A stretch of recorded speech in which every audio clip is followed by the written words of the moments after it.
The Thompson family Christmas dinner had always been more of a test of patience than a celebration.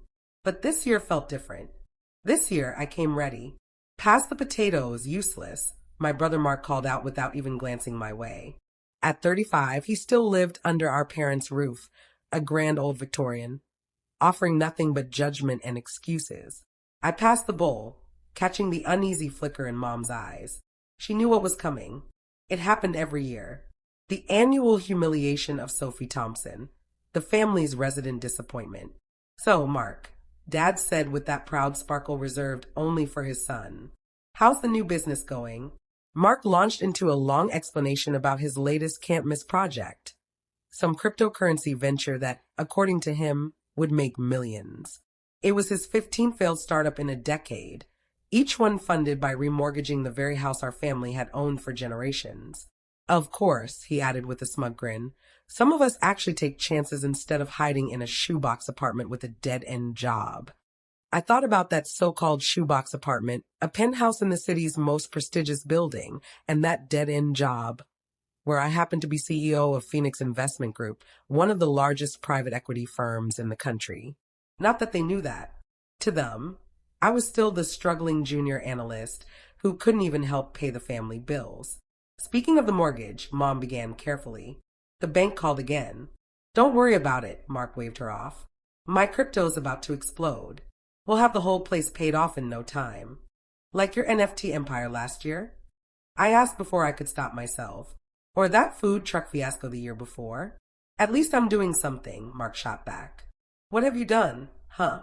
Wasting your finance degree at some entry-level job? You can't even help your own family keep their home. Dad shifted uncomfortably. Now, Mark. No, Dad. She needs to hear this. His voice rose. Do you know how humiliating it is having a sister who's a total failure? Who won't even lend money to her family when we're struggling? I thought about the folder in my bag. The plan I'd quietly set in motion 3 months ago after discovering they'd refinanced the house for the 5th time. The bank's threatening foreclosure, Mom murmured, eyes fixed on her plate. We might lose the house. We wouldn't be in this mess if Sophie actually helped, Mark barked. But no. She's too selfish, too useless to lift a finger. I reached for my bag, feeling the weight of the documents inside. Actually, I said evenly, about that mortgage. Oh, now she wants to help? Mark sneered. Too late, sis. The bank already sold the mortgage to some investment firm. They'll probably kick us out after New Year's. Phoenix Investment Group, I said quietly. Mark blinked. What? The firm that bought your mortgage, I replied. Phoenix Investment Group. I placed the folder on the table. And you're right about one thing. The eviction notices go out after New Year's. Dad's fork slipped from his hand, clattering against his plate. How would you even know that? I spread the papers across the table, watching the realization spread over their faces. Because, I said softly, I'm not just a financial analyst. I'm the CEO of Phoenix Investment Group. And yes, I bought your mortgage last month. The turkey slid from Mom's hands, hitting the table with a heavy thud. Silence filled the room like smoke. Mark's smirk had drained to ash, and Dad just stared at the letterhead, the Phoenix logo gleaming at the top. This has to be a joke. Mark finally stammered. You can't be serious. Phoenix is worth billions. Correct, I replied evenly. Strange, isn't it? None of you ever thought to ask what I've been working on all these years. Too occupied bankrolling Mark's brilliant failures to notice my name in Forbes, I suppose. Mom's hands shook as she reached for the papers. But you're our daughter. You wouldn't actually evict us. Just like you wouldn't have actually emptied my college fund to finance Mark's doomed restaurant. I countered. Or skipped my graduate ceremony because Mark needed moral support at his crypto seminar. I laid out more documents, years of financial exploitation, failed projects, and endless remortgages that had bled the house dry. Let's recap, shall we? In the last decade, this home's been remortgaged 5 times. Total debt, $2.3 million. Every penny funneled into Mark's ventures. None lasted longer than 6 months. Those were temporary setbacks, Mark protested weakly. Really? Let's list them, I said. The food truck that never got licensed. The NFT gallery that made 0 sales. the cryptocurrency that turned out to be a Ponzi scheme. Shall I go on? Dad finally spoke up. Sophie, please. This house has been in our family for 4 generations. I know, I said quietly. And you were ready to gamble it away on Mark's disasters while calling me useless for building a career in finance. I turned to my brother. By the way, that crypto investment you were banking on? The one you poured the last $100,000 of equity into? The SEC shut it down this morning. Check your phone. Mark snatched up his phone. His expression collapsed as he read the headlines. Another total loss, I added. You could have warned me, he shouted. Like you warn Mom and Dad every time you burn through their money?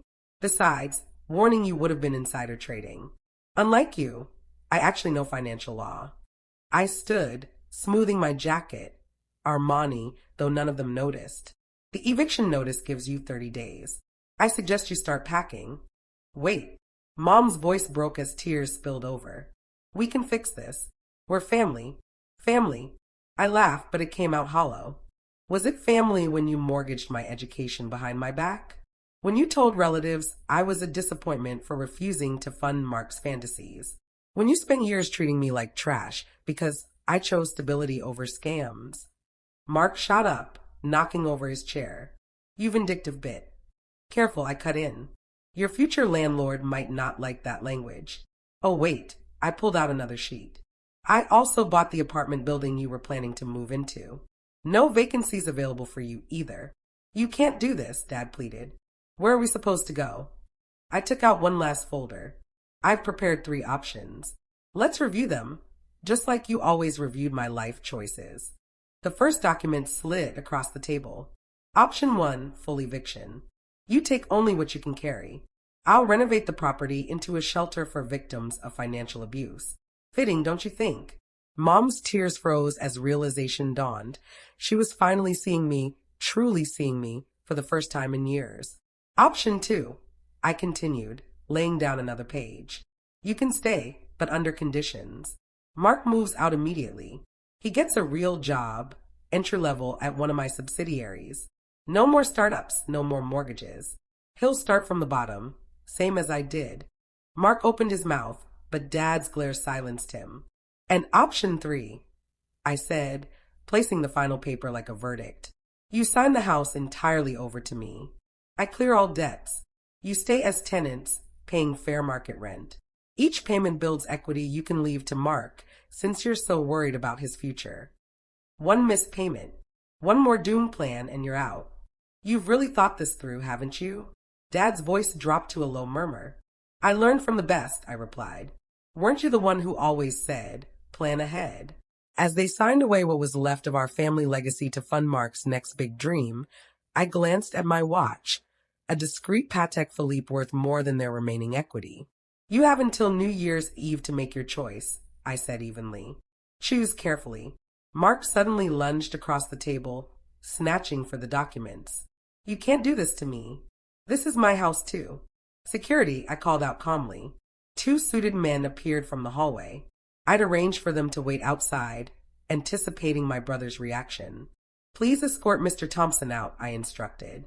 He can return tomorrow to collect his belongings. As they led a furious Mark away, Mom finally found her voice. When did you turn so cold? She whispered. Cold? I faced her. I learned cold when you froze me out of this family. When you chose his failures over my successes. When you showed me that family only matters when they need something from you. I gathered my things, leaving the option papers neatly on the table. For what it's worth, I said, I hope you pick option 2. Not for Mark's sake, but because somewhere beneath his schemes and your excuses, there might still be the family I once loved. Dad rose slowly, looking over the house. You were wrong about that. So wrong.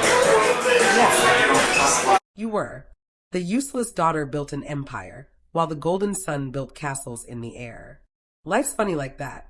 As I reached the door, Mom's voice wavered behind me. Will we ever be a family again? I paused, remembering all those Christmases I'd spent alone while they toasted Mark's latest failure. That depends, I said. Not just on which option you choose, but on who you decide to be from now on. 3 days later, they chose option 2. Mark moved out, cursing my name, but showed up for his first real job. Mom and Dad began counseling to face their enabling patterns. The house stayed in the family, but under new terms and with a new understanding. 5 years have passed since then. Things are different now. Mark's actually good at what he does when he puts in the effort. He's earned 2 promotions on merit alone. Mom and Dad have learned to celebrate achievements that don't come wrapped in get-rich-quick promises. As for me, I kept the little useless nameplate from my first finance job. It sits on my desk at Phoenix headquarters, right beside my CEO plaque and a framed family photo from last Christmas, the first one where no one called me useless. Sometimes revenge isn't eviction, it's teaching people the value of what they almost lost, both in property and in family. And sometimes the most useless, one ends up saving everyone. The mortgage papers hang framed in my office, a quiet reminder that real worth isn't measured in square footage or failed schemes, but in knowing the difference between true success and hollow dreams. After all, every empire begins with someone once dismissed as useless. A surprising conclusion unfolded last month when Mark showed up with a genuine business pitch, his first one that wasn't a fantasy. He'd spent the past 3 years studying the field, crafting a realistic blueprint for a financial literacy program meant to keep others from repeating the same mistakes he once profited from. "I don't expect your trust," he said quietly, sliding the binder across my desk. "But I've learned from my failures and from you." I read through his plan. It was detailed, practical, and for once, focused on solving an actual problem. More than that, it revealed how much he'd matured. "You know what makes this different from all your other ventures?" I asked. He shook his head. "This one isn't about chasing quick money. It's about helping people steer clear of that illusion." We launched the initiative last week. Second Chance's financial education now operates from the remodeled first floor of our old family home. Mom's suggestion, fittingly. Mark runs it with the same energy he once poured into crypto schemes. Only now it's directed towards something worthwhile. Dad volunteers twice a week, sharing his story about how easily good intentions can enable bad habits. Mom leads the outreach efforts, connecting with families caught in the same cycle of debt, risk, and denial. As for me, the once useless sister, I stay behind the scenes, making sure the finances line up. Because sometimes the most meaningful successes come from the least likely beginnings. And sometimes family healing starts with a firm goodbye and ends with a second chance. The Christmas table looks different now. No arguments, no grand ideas that go nowhere, just stories of people whose lives were changed by what we built together. Mark's pride now comes not from false promises of wealth, but from genuine impact. And me, for the first time, I feel at peace in our home, watching my brother pass on lessons he earned through failure. That real value isn't in shortcuts or luck. It's in creating something honest, one steady step at a time. Sometimes, the sweetest revenge is watching those who once hurt you grow into people truly worthy of forgiveness.